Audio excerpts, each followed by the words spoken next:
আসসালামু আলাইকুম এভরিওয়ান। অবহেলার শেষ মূল্য গল্পের ৩ নাম্বার পর্ব।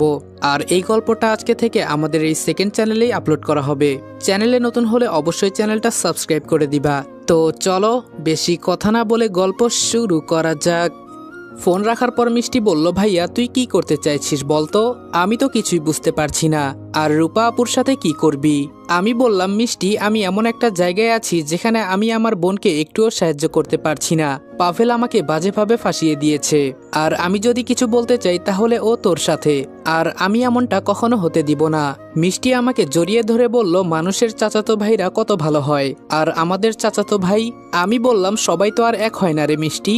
আমি রূপাকে এজন্য কিডন্যাপ করব কারণ ও আজকে রাতে আবার ওই পাভেলের সাথে যাবে।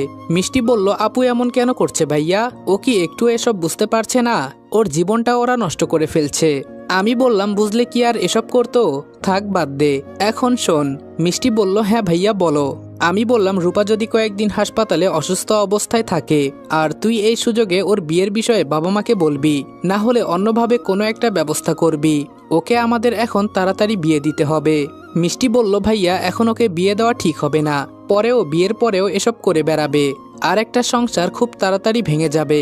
আমি বললাম, তাহলে আমরা আর কি করব? মিষ্টি বলল, যেভাবে চলছে চলতে দে, একদিন সময় হলে ও নিজেই বুঝবে। আমি বললাম, কিন্তু ও তো আমাদের বড় বোন, আমি তো ওকে এই অবস্থায় দেখতে পারবো না। মিষ্টি আমার কথা শুনে হাসতে হাসতে বলল, কাকে তুই বড় বোন বলিস?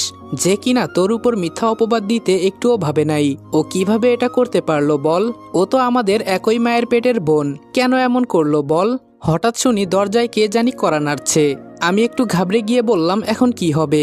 মিষ্টি আমাকে ধমক দিয়ে বলল, তুই চুপ থাকতো, এত চিন্তা করিস না। আর তুই আমার বড় ভাই, কে কি বলল সেটা আমি দেখে কি করব? মিষ্টি দরজা খুলে দেখে আম্মু দাঁড়িয়ে আছে। আম্মু তাড়াতাড়ি মিষ্টিকে জড়িয়ে ধরে বলল, মা ও তোর সাথে কিছু করে নাই তো? ওর মতো পশু না জানি আর কি কি করতে পারে। এই কথা বলে আম্মু মিষ্টিকে ছেড়ে আমার কাছে এসে আমার গালে জোরে চড় দিয়ে বলল, তোর সাহস কি করে হয় এখন আবার আমার ছোট মেয়ের উপর নজর দিস? মিষ্টি আম্মুকে আটকে বলল, ছি আম্মু, তোমার লজ্জা করে না এসব বলতে? ও আমার ভাই হয়। আম্মু মিষ্টির দিকে তাকিয়ে বলল, ও তোর বোনের সাথে?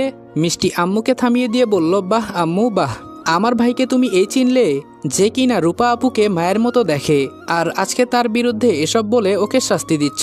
আমি মিষ্টিকে বললাম, থাক মিষ্টি, বাদ দে এসব, তুই এখান থেকে যা। মিষ্টি জোরে চিৎকার দিয়ে বলল, আমি এখানে সবকিছু ভিডিও করেছি, তোমরা বাহিরে গিয়ে লাইভ দেখো। একজন ভাই তার বোনকে কেমন ভালোবাসে তোমরা তাই দেখো। আমার আজকে বলতেও লজ্জা হয়, আমি আমার ভাইয়ের সাথে থাকলে সবাই আমাকে সন্দেহ করে।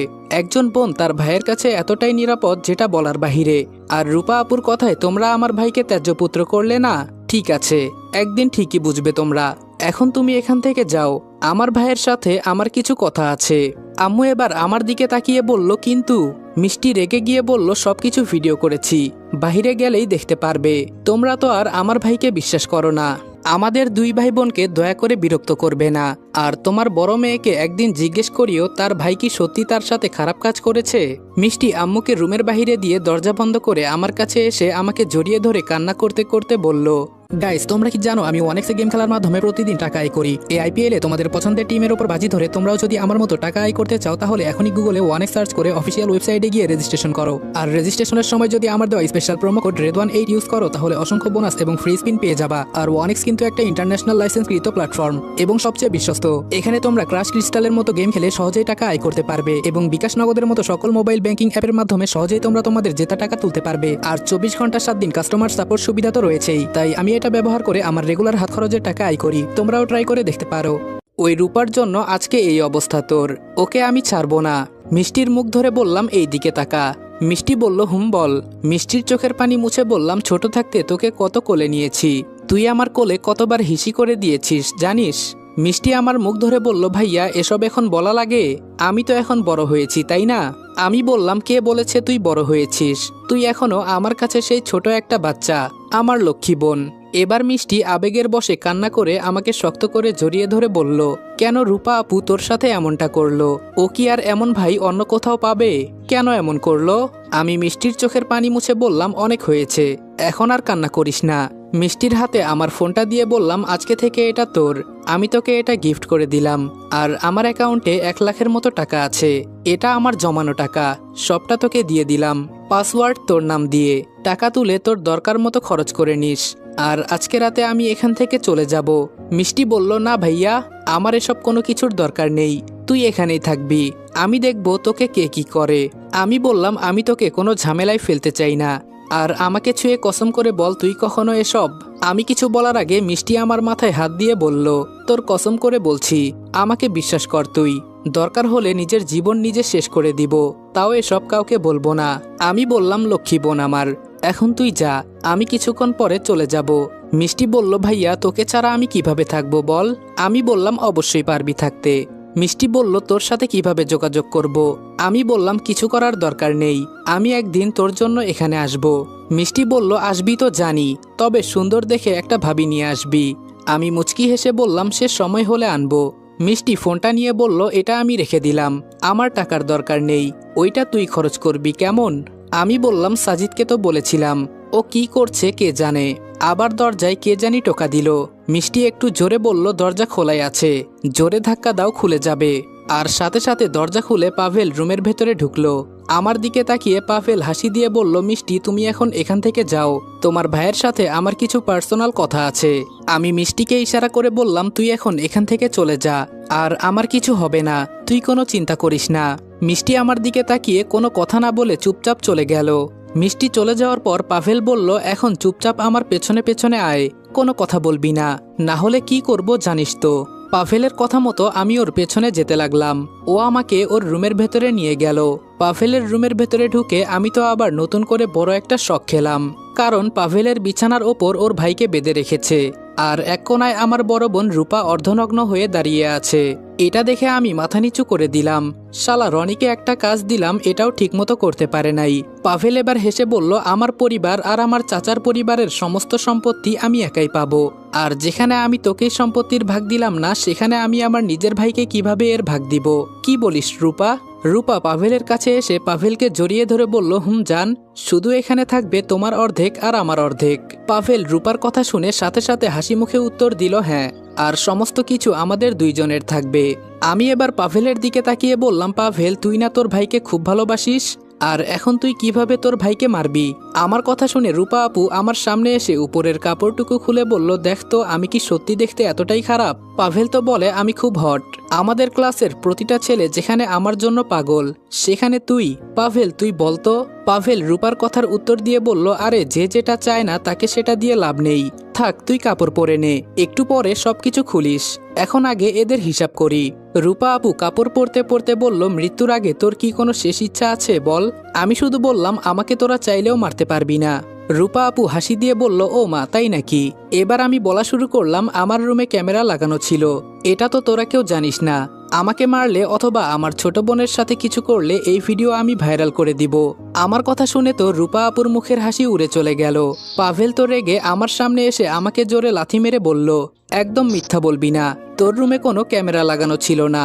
আমি লাথি খেয়ে এক কোনায় পড়ে মুচকি হাসি দিয়ে বললাম, এক কাজ কর, আমাকে তুই মেরে ফেল, না হলে তুই অনেক বড় বিপদে পড়বি। পাভেল আমার কাছে এসে চাইনিজ কুড়াল দিয়ে আমার পিঠের মাঝে জোরে একটা টান মারলো, সাথে সাথে আমি জোরে চিৎকার দিয়ে উঠলাম। পাভেল আবার আমার মুখ চেপে ধরে বলল, সত্যি করে বল তোর কাছে ভিডিও আছে কিনা। আমি ব্যথার যন্ত্রণায় ছটফট করতে লাগলাম, শুধু বললাম, তুই হয়তো জানিস না ভিডিও আমার কাছে অনেকগুলো কপি করা আছে। পাভেল বলল, তোকে তো আমি। রূপা পাভেলকে আটকে ধরে বলল, মাথা ঠান্ডা করো, ওকে মারলে আমরা বিপদে পড়ে যাব। পাভেল রূপাকে বলল, তুই তোর ভাইকে বোঝা, না হলে আমি আজকে এখানেই ওকে সহ আমার ভাইকে জ্যান্ত কবর দিব। রূপা আমার কাছে এসে নিচে বসে শান্ত গলায় বলল, দেখ ভাই, এভাবে রক্ত যেতে যেতে একসময় তুই রক্তশূন্যতার অভাবে মারা যাবি, ভিডিওটা আমাদের তুই দিয়ে দে, তাহলে বেঁচে যাবি। আমি বললাম, ভিডিও তোরা কেউ পাবি না, এই ভিডিওটা আমার কাছেই থাকবে, তবে তোরা আমার পরিবারের সাথে কিছু করবি না, তাহলে আমি এই ভিডিও ভাইরাল করব না, যদি কিছু করিস তো ভালো করে জানিস আমি কি করব তখন। রূপা বলল, তুই না আমার আদরের একমাত্র ছোট ভাই? আমি বললাম, তোর মতো বোনের মুখে আমি থুতু দেই, আমি কোনো একদিন তোকে আর তোর এই ভালোবাসার নাগরকে জ্যান্ত কবর দিব, এটা আমার ওয়াদা। পাভেল রেগে গিয়ে রূপাকে সরিয়ে বলল, আজকে আমি তোকে মেরে ফেলবো। আমি হাসি দিয়ে বললাম, আমাকে মেরে ফেল, তাহলে তুই বেঁচে যাবি, নইলে তোকে এমনভাবে মারবো যে তোর শরীরের কোনো অংশের চিহ্ন থাকবে না। রূপা এসে পাভেলকে পেছন থেকে জড়িয়ে ধরে বলল, বাদ দে পাভেল, ওকে মারলে সমস্যা হবে। পাভেল রাগে এবার চোখ মুখ লাল করে ওর ভাইয়ের কাছে গিয়ে ওর ভাইকে এমনভাবে চাইনিজ কুড়াল দিয়ে কোপাতে লাগলো যেন মনে হচ্ছে ও নিজে একটা পশু। পশু বললে ভুল হবে, পশুর থেকেও আরো বেশি নিকৃষ্ট হয়ে গেছে, ওর থেকেও কোনো পশুর মনে বেশি মায়া আছে। পাভেলের বিছানাটা ওর ভাইয়ের রক্তে লাল হয়ে গেছে, শরীরের মাংসের টুকরোগুলো যেন ছিটকে ছিটকে এক এক জায়গায় পড়েছে। আজকে আমি বুঝতে পারছি মানুষ লোভে পড়ে কি না করতে পারে। পাভেল কাজ শেষ করে রূপার হাতে কুড়ালটা দিয়ে বলল, এর উপর এই খুনের অপরাধ দিয়ে দিব, কোনোদিন আর জেল থেকে বের হতে পারবে না। রূপা কুড়ালটা এনে আমার গলায় ধরে বলল, যদি এই ভিডিওটা ভাইরাল হয় তাহলে মিষ্টিকে কি করব জানিস তো। আমি শান্ত গলায় বললাম, মিষ্টি কি খালি আমার বোন হয়, তোর বোন হয় না? রূপা চোখ লাল করে বলল, আমার কেউ নেই, আমার মন যা চায় আমি তাই করি, নিজের মতো চলতে আমি ভালোবাসি। পাভেল রূপাকে ইশারা করে বলল, একটু বাহিরে আয়, অনেক তো হলো, এখন একটু মাস্তি করি, পরে পুলিশকে ফোন করে জানিয়ে দিব, আর এই সুযোগে আমার রাগ কিছুটা কন্ট্রোল হবে। রূপা দাঁড়িয়ে বলল, কিন্তু ও যদি পালিয়ে যায়? পাভেল রূপার হাত ধরে আমার দিকে একবার তাকিয়ে রুমের বাহিরে যেতে যেতে বলল, ও কিছুক্ষণ পর রক্তশূন্যতায় এমনি অজ্ঞান হয়ে যাবে, ওর পালানোর শক্তি থাকলে তো পালিয়ে যাবে। এই বলে পাভেল আর রূপা রুমের বাহিরে চলে গেল। হঠাৎ করে আমি লক্ষ্য করলাম বিছানার উপরে একটা ক্যামেরা রাখা আছে, আর পাশে পাভেলের ফোনটা রাখা আছে, তার মানে পাভেল সবকিছু রেকর্ড করেছে। আমি নিজের শার্টটা খুলে পেছনে শক্ত করে বেঁধে দিলাম, মনে হচ্ছে যেন আমার শরীর থেকে সব রক্ত বের হয়ে পড়ে যাচ্ছে, এখানে পড়ে থাকলে আমি আরো বেশি দুর্বল হয়ে যাব। পাভেলের ভাইয়ের লাশটা দেখে আমার শরীর ভয়ে থরথর করে কাঁপতে লাগলো। ও ওর ভাইকে এভাবে মারতে পারলো, এক হিসেবে এটা ভালোই হয়েছে, না হলে একে আমি নিজেই শাস্তি দিতাম। কোনো মতে দাঁড়িয়ে ক্যামেরা আর পাভেলের ফোনটা হাতে নিলাম। এরপর ভিডিওটা আমার ফোনে দিয়ে একটা মেসেজ করে বললাম, এই ভিডিওটা তাড়াতাড়ি থানায় দিয়ে আয়, আর আমাকে খুঁজবি না, নিজের খেয়াল রাখিস। ফোনটা নিচে ফেলে জোরে একটা লাফ দিয়ে জানালার বাহিরে গিয়ে পড়লাম, যার কারণে মারাত্মক আকারের একটা ব্যথা পেলাম। নিজের মুখে নিজেই চাপ দিয়ে ধরলাম যেন মুখ থেকে কোনো শব্দ না আসে। এখান থেকে সাজিদের বাসা এতটাও দূরে না, ছোট রাস্তার গলি দিয়ে ধীরে ধীরে হাঁটতে লাগলাম, আর শরীর থেকে অল্প অল্প রক্ত পড়তে লাগলো। মনে হচ্ছে যেন আমি আর হাঁটতে পারবো না, কিন্তু আমাকে পারতেই হবে, না হলে আমি এখানেই পড়ে মারা যাব। পাগুলো যেন আর চলছে না। এই তো অনেকটাই কাছাকাছি চলে এসেছি, আর কিছুক্ষণ হাঁটলে সাজিদের বাসা, কিন্তু আমার পা যেন চলছে না। জোরে একটা ডাক দিয়ে বললাম, সাজিদ আমাকে বাঁচা প্লিজ। আর তখনই সাজিদের বাসার বাহির থেকে একটা আলো ভেসে আসলো। হ্যাঁ, এটাই সাজিদ।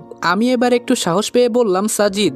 সাজিদ দৌড়ে আমার কাছে এসে আমাকে ধরে বলল, তোর শরীর থেকে এত রক্ত পড়ছে কেন? আমি বললাম, এত প্রশ্ন করিস না, তোকে আমি সব বলবো, আগে একজন ডাক্তারকে ফোন করে এখানে আসতে বল। আঙ্কেল আন্টি আমাকে দেখে ভয় পেয়ে গেল। আমি উনাদের বললাম, আমি যে এখানে আসছি কাউকে বলবেন না প্লিজ, তবে আমি কিছু করি নাই এতটুকুই বিশ্বাস করুন, আমাকে ওরা মারতে চেয়েছিল, শুধু এতটুকুই জেনে রাখেন। সাজিদ আমাকে ওর রুমের ভেতরে নিয়ে গেল। কিছুক্ষণ পর